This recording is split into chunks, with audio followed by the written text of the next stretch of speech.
5-ാം അധ്യായം.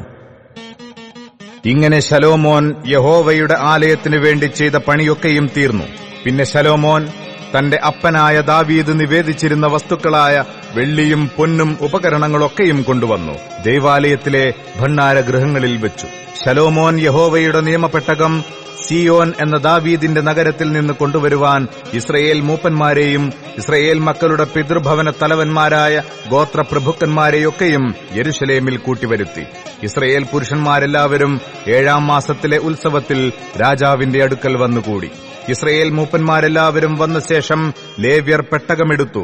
പെട്ടകവും സമാഗമന കൂടാരവും കൂടാരത്തിലെ സകല വിശുദ്ധോപകരണങ്ങളും കൊണ്ടുവന്നു. പുരോഹിതന്മാരും ലേവ്യരുമത്രേ അവ കൊണ്ടുവന്നത്. ശലോമോൻ രാജാവും അവന്റെ അടുക്കൽ കൂടി വന്നിരുന്ന ഇസ്രായേൽ സഭയൊക്കെയും എണ്ണുവാനും കണക്കെടുപ്പാനും കഴിയാതെ വണ്ണം വളരെ ആടുകളെയും കാളകളെയും പെട്ടകത്തിന് മുമ്പിൽ യാഗം കഴിച്ചു. പുരോഹിതന്മാർ യഹോവയുടെ നിയമപെട്ടകം അതിന്റെ സ്ഥാനത്ത് ആലയത്തിലെ അന്തർമന്ദിരത്തിൽ അതിവിശുദ്ധ സ്ഥലത്തേക്ക് കെരൂബുകളുടെ ചിറകിൻ കീഴെ കൊണ്ടുചെന്നു വെച്ചു.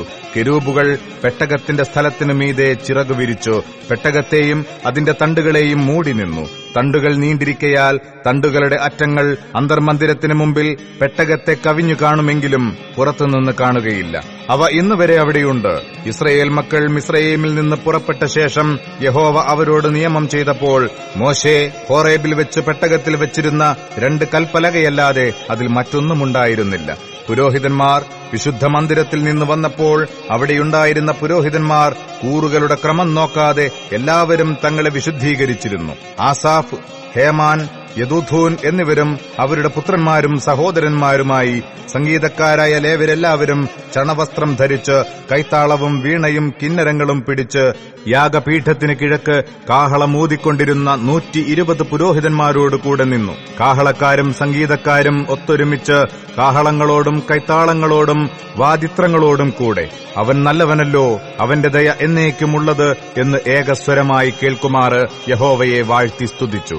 അവർ ഉച്ചത്തിൽ പാടി യഹോവയെ സ്തുതിച്ചപ്പോൾ യഹോവയുടെ ആലയമായ മന്ദിരത്തിൽ ഒരു മേഘം നിറഞ്ഞു. യഹോവയുടെ തേജസ് ദൈവാലയത്തിൽ നിറഞ്ഞിരുന്നതുകൊണ്ട് പുരോഹിതന്മാർക്ക് മേഘം നിമിത്തം ശുശ്രൂഷ ചെയ്യേണ്ടതിന് നിൽപ്പാൻ കഴിഞ്ഞില്ല.